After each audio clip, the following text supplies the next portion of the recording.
Assalamualaikum. Sharing mas kali ini namanya latihan bermimpi. Jadi yang udah hadir bulan Agustus kemarin sih ada sharing post judulnya cita-citaku.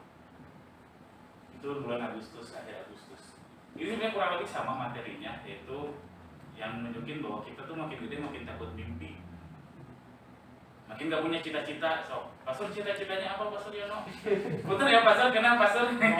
Yang paling senior jadi selalu saya tunjuk. Cita-citanya bikin husnul khotimah. Ya, betul. Kita semua pengen husnul khotimah.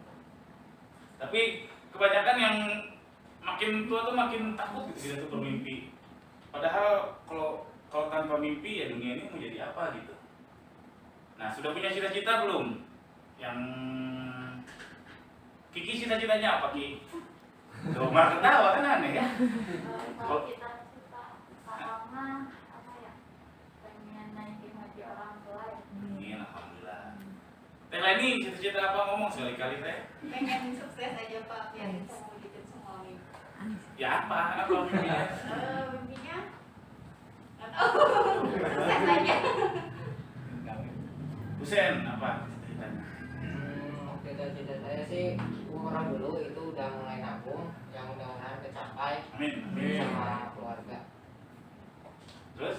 Ya udah, terus bisa tahun depan mudah-mudahan bisa pulang atau orang tua yang kesini. Cucu, kapan umroh? Insya Allah Pak segera. Harus tahu segera kapan? Kita depan Pak. Tahun depan. Sip, bagus. Ajis kapan punya rumah mewah? 4 tahun lagi.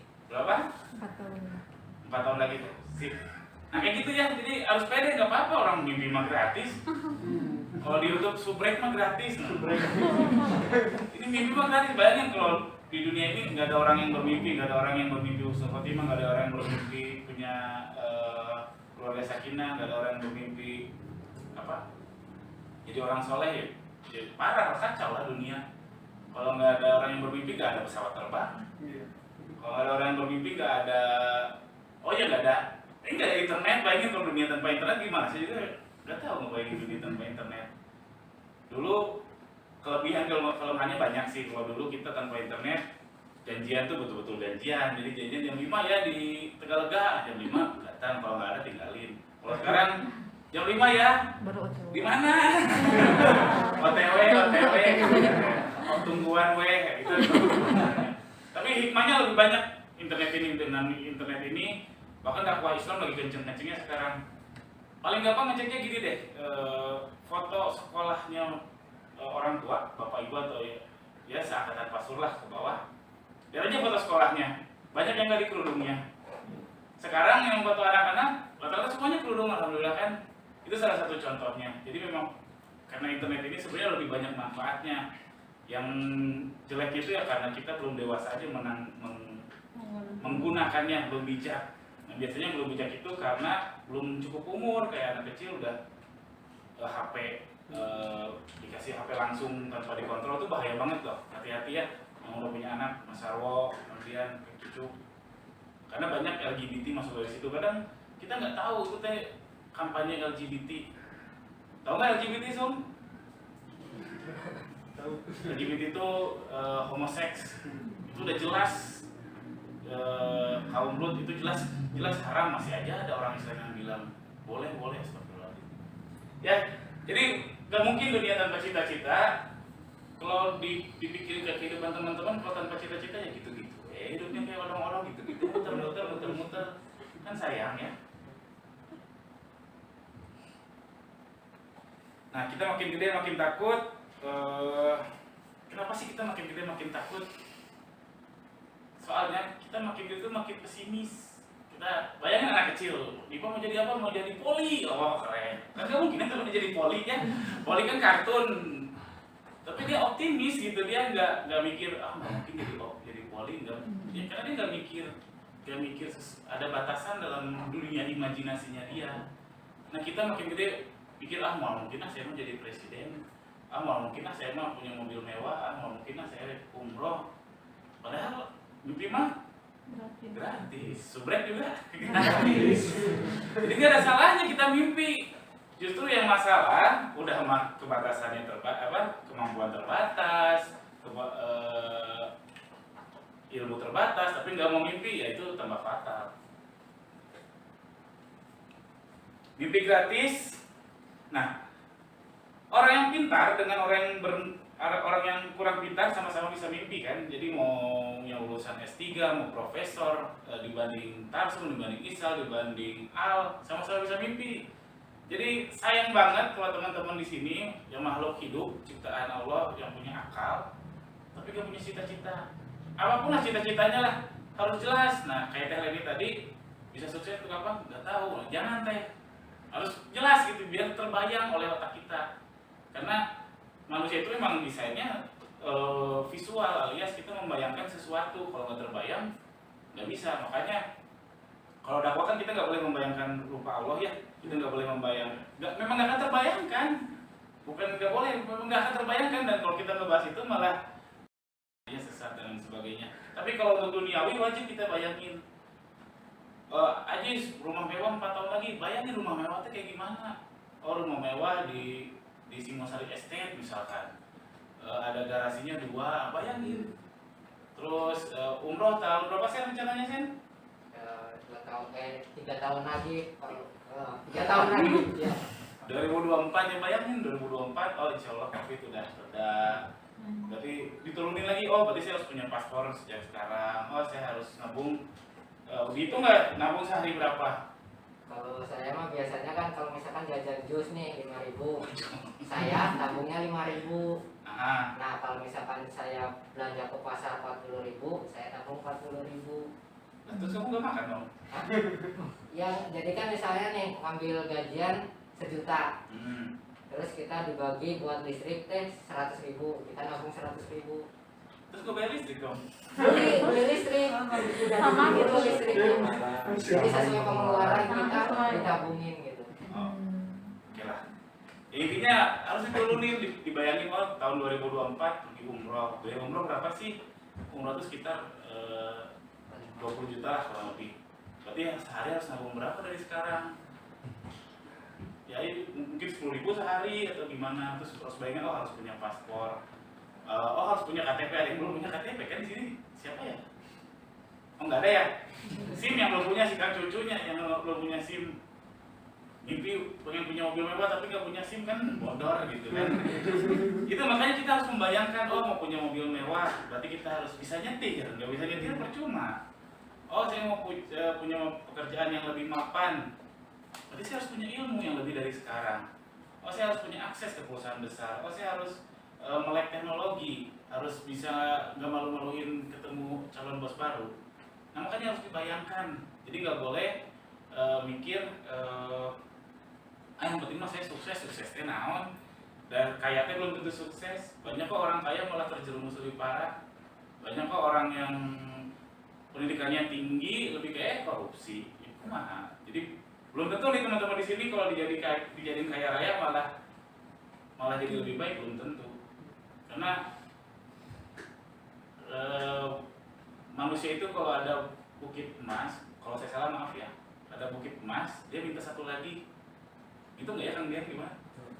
Ya kalau lebih gitulah. Kalau udah dikasih 1 gunung emas, pasti pengen yang lain. Ya karena kita memang tamak, kita punya hawa nafsu di sini. Ya jadi belum tentu kaya, sukses itu sama dengan kaya. Lalu, nah keberuntungan ini banyak salah kaprah ya. Orang Islam harusnya nggak boleh percaya sama keberuntungan. Jadi nggak ada sebenarnya keberuntungan. Saya sih mau mengimaninya seperti itu. Karena semua sudah tertulis di Lauhul Mahfuz. Nggak ada yang tiba-tiba jangankan Allah ya, saya aja nggak mungkin pakai lempar dadu gitu, nggak mungkin. Ya nggak ada di dunia ini keberuntungan. Jadi ya kalau ditakdirkan gitu ya kayak gitu. Tapi jangan juga terjerumus, ada takdir mah terserah Allah jadi saya diam gitu, enggak juga. Karena kita ikhtiar itu ibadah. Masalah hasil akhirnya, masalah berhasil atau enggak itu nomor 2. Nomor kesekian lah, yang penting kita ibadah dulu, ikhtiar, kita mengusahakan umroh, kita mengusahakan keluarga kita mengusahakan ngehajiin orang tua, ngedaftarin haji orang tua. Masalah nanti ternyata berhasil atau enggak, itu udah dicatat ibadah sebenarnya.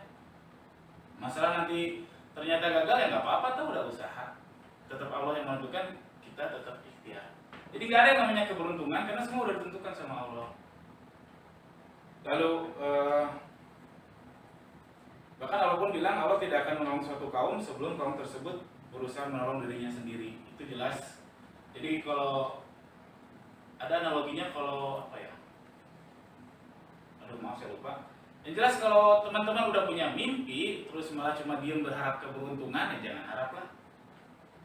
Bisa aja terjadi, tapi itu ujian yang berat banget. Bayangin kalau misalkan sekarang siapa ya? Misalkan Eva nih dikasih uang 100 juta. Mau diapain, Pak? Beliin rumah. Oke, bagus juga. Ya orang lain yang kurang berpendidikan malah dikasih uang banyak malah dipakai foya-foya, tahu-tahu pas uang habis bengong. Uang habis malah tambah parah. Itu kejadian di Amerika, saya baca beberapa berita. Di Amerika tuh lotre nggak? Oke, nah, togel tuh legal di sana, alias boleh. Banyak orang yang menang togel $1 juta. Itu hidupnya senang cuma 3 bulan, 4 bulan, 5 bulan, setelah itu ya miskin lagi. Itu kan nggak ada ilmunya. Nah, jadi baiknya, bijaknya menurut saya kalau ada keberuntungan, secara bahasa memang keberuntungan, baiknya kita tanggapi dengan qadar Allah. Jadi memang itu sudah qadar Allah, sudah ketentuan Allah. Jadi kita ikhtiar, masalah hasil akhir itu oleh Allah. Kalau ternyata memang keberuntungan yang kata orang bilang, itu memang qadar Allah. Bukan karena kita, tapi memang karena qadar Allah. Qadar Allah itu artinya memang kehendak Allah. Nah, perbesar peluang ditolong Allah, yang keberuntungan itu kan ditolong Allah sebenarnya. Perbesar peluang itu dengan cara berdoa jelas, bersyukur, ibadah yang rajin, dan ikhtiar. Ya, itu jangan sampai lewat.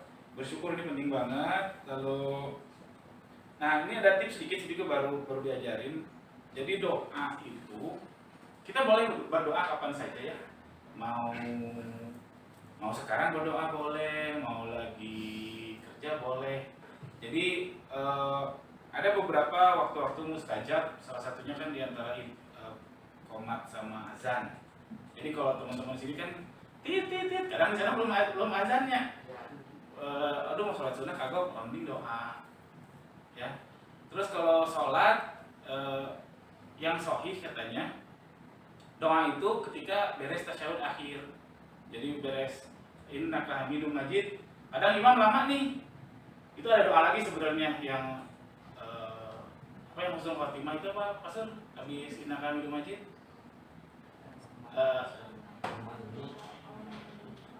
ya itulah, saya juga nggak hafal sebenarnya.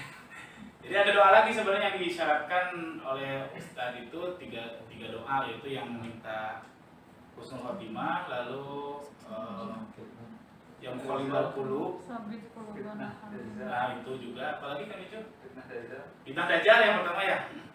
Itu ada yang disyariatkan, tapi kalau nggak hafal mending doa yang lain aja nggak apa-apa. Nah, saran Pak Ustadz yang ngasih tahu saya itu, kalau doanya pakai bahasa Indonesia mending lihat dalam hati aja. Ya daripada mikirin, alah LKP belum diupdate daripada mikirin, aduh misalkan si Chelsea, aduh GB gimana daripada mikirin itu mending doa aja ya. Kudu punya mimpi, jadi kudu ini mah wajib buat teman-teman di sini, kudu punya mimpi, jangan sampai nggak punya mimpi. Nah, latihannya satu harus punya idola. Idolanya siapa jelas, karena kita orang Islam ya harus Nabi Muhammad. Kenal nggak sama Nabi Muhammad? Nah, itu nggak kenal ya, tapi saya baca bukunya, saya dengar ceritanya. Harus punya idola. Nabi Muhammad tuh kalau makan gimana sih? Terus ya harus punya idola. Oke, kalau Nabi Muhammad kan wajib ya. Selain Nabi Muhammad ya boleh yang lain. Dari kalangan sahabat bagus, dari kalangan tabi'in bagus. Atau kalau mau yang sekarang ya harus siapa gitu, misalkan idolanya Ustadz atau siapa ya. YouTuber lah siapa ya, Raffi Ahmad gitu misalkan ya, nggak apa-apa lah. Nggak apa-apa mengidolakan, tapi yang dengan baik-baiknya aja. Kita harus punya idola, kita harus punya role model kalau bahasa Inggrisnya tuh. Karena kita jadi mencontoh ke dia, oh harus kayak gini, oh harus kayak gini. Wajib punya idola. Jadi kebayang, sekali lagi, membayangkan sesuatu mimpi itu penting banget. Terus, yang lain bisa, masa Anda nggak bisa sih? Sama-sama 24 jam, sama-sama makan nasi, ada yang makan paku? Gak kan? Makan Pac-Man juga, Pacquiao makannya nasi, orang Thailand Filipina makan nasi. Ya, jadi sama-sama makan nasi, sama-sama 24 jam, dia bisa, masa kita nggak bisa? Oh dia mah karena dari kecilnya udah sekolah tinggi. Ya itu mah urusan dia, urusan kita ya mulai dari sekarang. Kita punya mimpi, kita usaha dari sekarang. Tulis mimpi di HP atau kamar. Nah, dulu mah musim banget, dulu waktu saya kecil sih naruh Batistuta gitu ya, pengen jadi pemain bola di kamar. Karena udah nggak zamannya nempel poster mah ya. Ya di HP lah seenggaknya. Kayak Husen tadi pengen umroh 2021 umroh. Nah, jadi tiap hari dilihat. Jadi mau tulis mimpi di HP boleh, bagus dilihat tiap hari atau di kamar. Nah dari semua itu, dari yang saya bilang, coba pikirin kalau mati nanti apa sih, meninggalkan apa. Jadi kalau nauzubillah kalau kita matinya orang, oh siapa mati udah baik, ya sedih juga sih kayak gitu. Bahkan ada beberapa riwayat kalau bisa kita meninggalkan harta untuk jadi ngasih warisan tuh justru sunnah sebenarnya, biar yang kita tinggalkan tidak kesusahan. Cuma hati-hati juga di masyarakat kita ini warisan tuh makan jadi seringnya malah jadi sengketa di keluarga. Itu juga harus hati-hati. Itu makanya sampai warisan pun ditulis di Al-Quran jelas detail gitu. Saudara perempuan berapa per 3 biar menghindari itu, karena memang kejadian berebut warisan jadi putus tali silaturahmi. Jadi berantem kalau seperadik seperkakak. Ya, jadi nanti mati kan. Nah apa yang terjadi kalau mikir, oh iya nanti saya mati itu apa yang terjadi? Biasa aja gitu, istri gak akan kehilangan atau suami kawin lagi, oh itu tanda tanya. Berarti harus punya mimpi, harus upgrade dirinya, harus nanti ketika mati insya Allah husnul khotimah, harus meninggalkan bekas buat yang masih hidup. Ya. Ternyata lewat 4 menit, nggak apa-apa. Terima kasih. Silakan yang mau diskusi atau mau nanya hal lain juga boleh. Mau nanya hal ini bagus, nggak juga nggak apa-apa. Silakan. Maka Kang Cucu. Beda yang mimpi sama cita-cita. Sama sebenarnya, sama aja. Kalau saudara saya mah mimpi mah waktu tidur gitu. Iya. Bisa kalau lucu. Ya mimpi, maksud saya sama, secara bahasa nggak tahu lah, tapi maksud saya itu sama. Jadi mimpi itu yang harus kita gapai, ngebayangin yang bisa kita cita-citakan. Jadi maksud saya di sini sama sebetulnya. Tapi kalau secara bahasa, mimpi adalah yang pas kita tidur aja. Oh, betul saya nggak tahu. Yang lain, maka Santi. Mau nanya soal tadi yang Bapak bahas pesimis.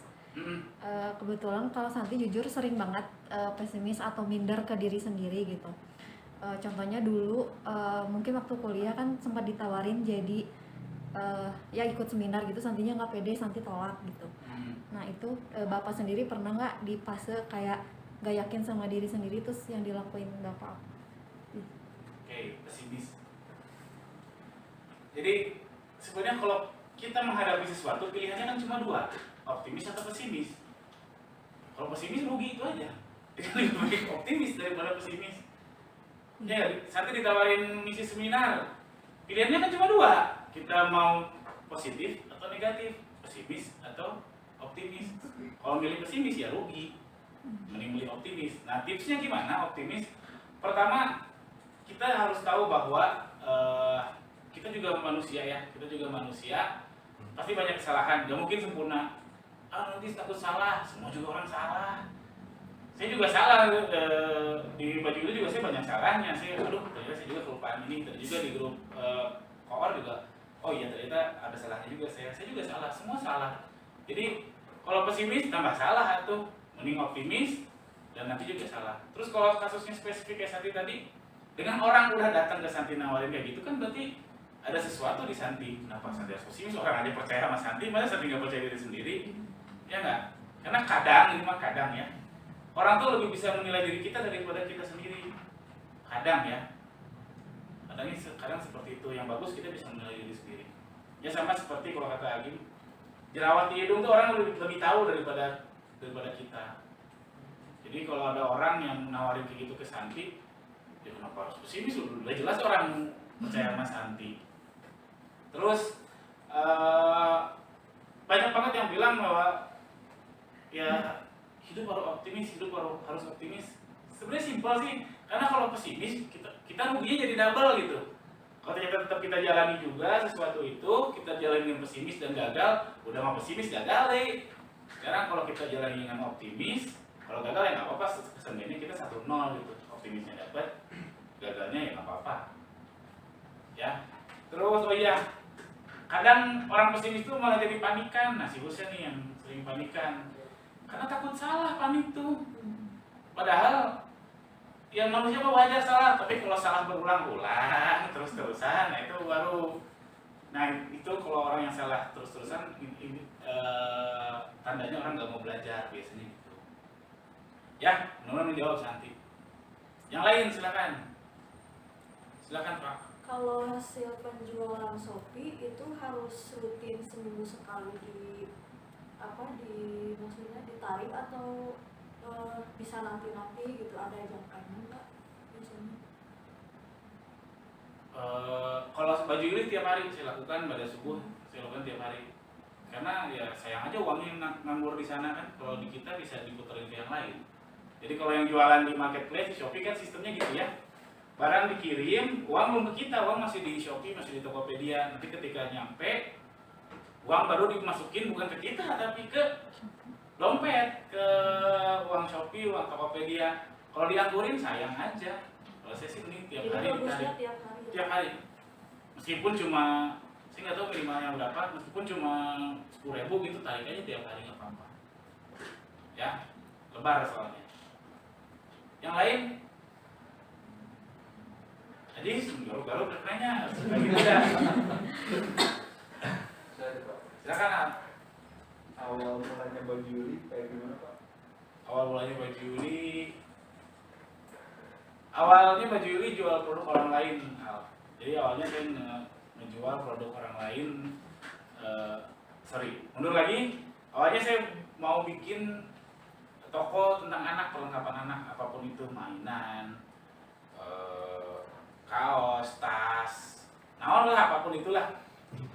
Waktu itu zaman Shopee belum ada, Tokopedia udah ada, Lazada udah ada, Kaskus masih ada.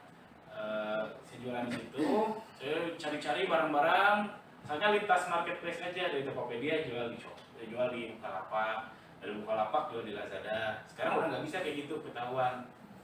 Asalnya gitu. Macam-macam, pokoknya tentang anak. Lama-kelamaan ternyata yang laku tuh baju muslim anak aja, gamis anak aja. Jadi daripada pusing mikirin yang lain, ya udah fokus ke gamis anak. Nah udah fokus ke gamis anak, kan masih ngambil ke orang lain. Daripada ke orang lain, ini produksi sendiri. Produksi sendiri saya sampai sekarang kayak gitu, alhamdulillahnya. Sekarang jadi masih fokus ke baju muslim anak. Singkatnya gitu lah, kalau mau detail panjang. Singkatnya gitu. Atau ada hal yang pengen penasaran apa gitu soal baju Yuli? Udah. Yang lain masih ada 4 menit lumayan. Jadi dulu Bapak ambil produk dari orang lain gitu, terus jual sendiri gitu? Iya. Jadi ambilnya dari grosiran atau dari online juga? Online juga. Online juga. Jadi saya ambil dari toko online itu, saya foto sendiri. Jadi nggak cuma foto dia, saya foto sendiri, jualin. Jadi terkesannya beda pada sarwa kene. Kesannya beda pada sarwa. Tapi kalau sekarang susah sih kayak gitu karena yang lintas platform susah ya. Tapi kalau yang foto sendiri, saran saya lakukanlah itu. Karena sekarang HP juga udah keren-keren kok fotonya. Ya Al ya. HP sama DSLR kan ya kerenan HP ya Ale. iPhone. Ya kalau iPhone mah nyapu ya. Bahkan yang HP yang di bawah iPhone juga ada yang bisa menyamai lah sebenarnya sama DSLR. Ada lagi? Oke, kalau nggak ada, nampaknya Mas Arwo akan pergi dari kita. Mumpung di sini sob, mumpung 3 menit, perpisahan lah sob.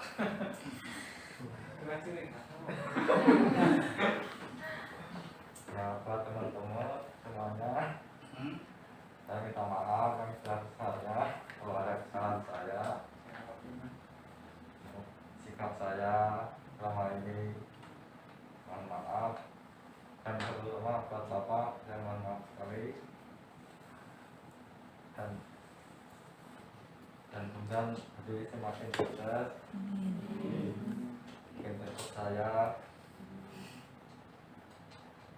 enak tidak ada. Sedih mahal.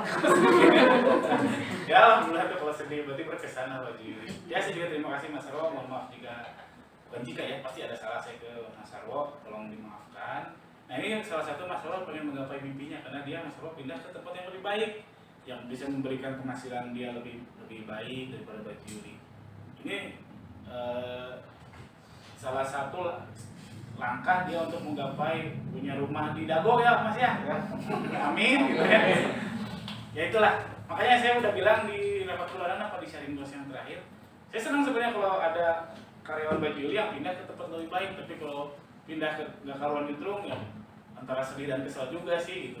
Tapi kalau Mas Arwo ini dia bilang katanya gaji 50 juta ya berapa sebulan? Masya Allah. Ya kayak gubernurnya. Ke tempat yang lebih baik ya alhamdulillah. Saya turut senang. Oke itu aja. Terima kasih banyak. Insya Allah sharing bos ini mudah-mudahan ketampi ilmunya. Setengah jam mudah-mudahan bisa ada yang melekat lah di otak teman-teman, di pikiran teman-teman. Saya mohon maaf jika ada salah-salah kata. Subhanakallahumma bihamdik, asyhadu an la ilaha illa anta, astaghfiruka wa atubu ilaik. Assalamualaikum warahmatullahi wabarakatuh.